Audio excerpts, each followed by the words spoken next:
Talks with CritsHappen.com. We're back with an interesting review today. We're going to look at Among the Stars. No, this is not the box that the game comes in. In fact, the game isn't even out yet. It's part of an Indiegogo.com project. The gentleman who is actually working on this game, his name, and I apologize if I slaughter this name. I've talked to the gentleman on BoardGameGeek.com, but it is a pretty challenging name for us simple Americans to say. It's Vangelis Bagiardakis. I think that's how you say it. But it is called Among the Stars, and what we're looking at right here is the print and play version. Now, I'm not going to show you too many of the components just because it is a beta or a print and play, however you want to call it, but they do a very good job. So I did personally back this one myself. I am a very big fan of Seven Wonders, and this game kind of gave me that Seven Wonders feel. I watched their video on Indiegogo. I read a lot about the game on BoardGameGeek.com, and this is actually my personal first foray into backing any kind of Kickstarter or Indiegogo.com project at all. But essentially, what Among the Stars is a story about a futuristic battle where the Dark Ones or the Black Ones came and destroyed all the races or put them on the brink of destruction, and you're at a point where you play one of those races building a space station, and you're racing against other players in the game to build the best space station possible. There's a lot of nice things about this game. The first thing is it is both conflict or passive. So you can play in a way where you're competing against other people, not just for victory points, but to attack their space stations, or you can play where it's just you trying to amass the most points in a passive way.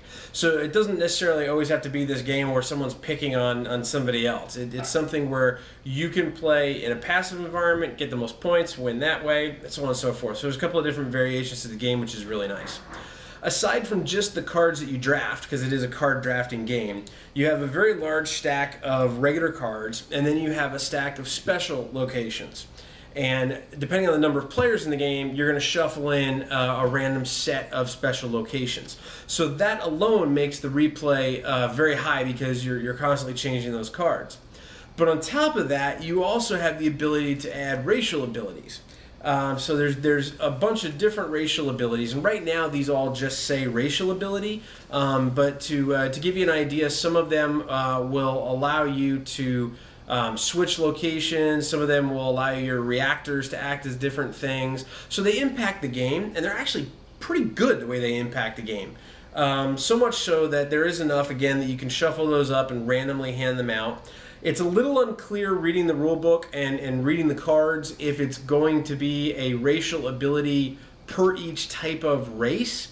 I know part of the goals on the Indiegogo was a backstory coming into the rule book, so that may change, but for right now we've just played where you randomly shuffle up the abilities and give them to each other, and it really does impact the game. The other thing is that there's objectives. So you'll notice this one says, for instance, build the most administration locations, which is blue, and the person that does gets +5. The person who builds the most military locations, red, gets +5. The person with the most credits at the end of the game gets +3.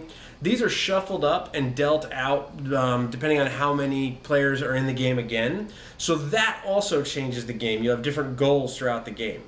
Now, I don't like to directly compare it to Seven Wonders, but it's like the easiest thing I can lightning rod it to.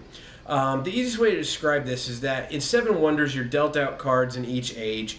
You draft a card, you pass, and you're constantly building up your civilization. And at the end of the game, you score.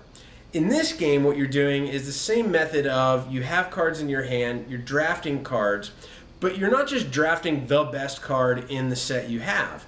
You're drafting the best card for your situation and how you've built out your space station. As you start the game with one of the main reactors, you then add on cards adjacent to the reactors in either a horizontal or a vertical path.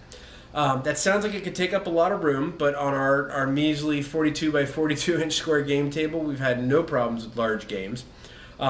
Even with these large sleeves, as you can see, because it's beta, we just kind of sleeve them with some playing cards and put the square cards in.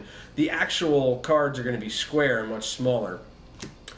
But you're going to draft the best card for your situation. You're going to potentially be in a game where you have a lot of military cards, and the best card, maybe value-wise, may be a administration card, but you end up choosing something that's more military to go with the strategy that you're playing.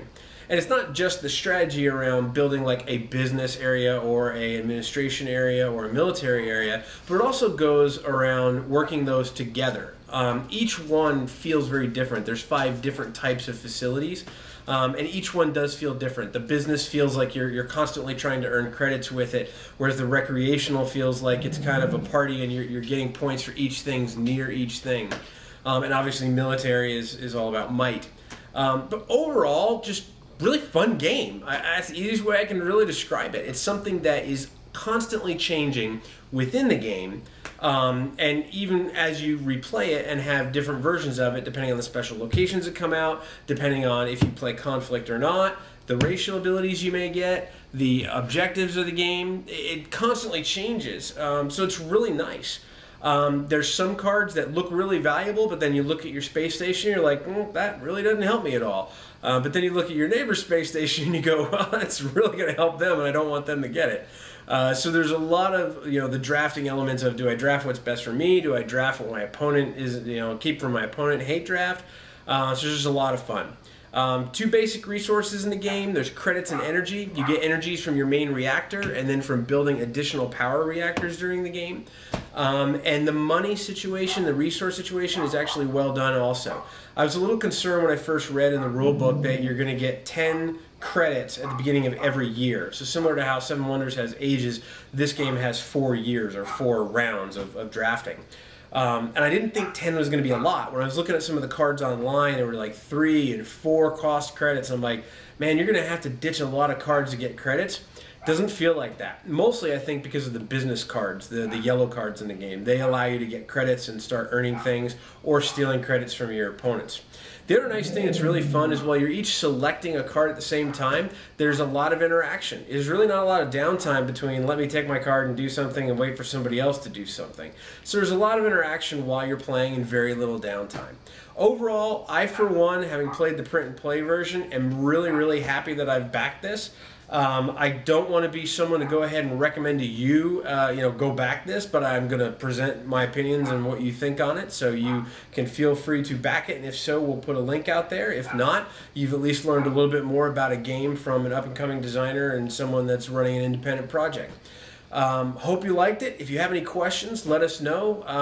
Leave comments here on the blog, on YouTube. You can go to our Facebook page, which is facebook.com/critshappen, or you can go to twitter.com/critshappen as well. We hope you liked it. We hope to bring you more games like this from Indiegogo and from Kickstarter. And if you have any you'd like us to highlight or get in touch with the designers to ask questions to, definitely reach out and let us know. Otherwise, keep rolling those dice, and we hope they're all crits.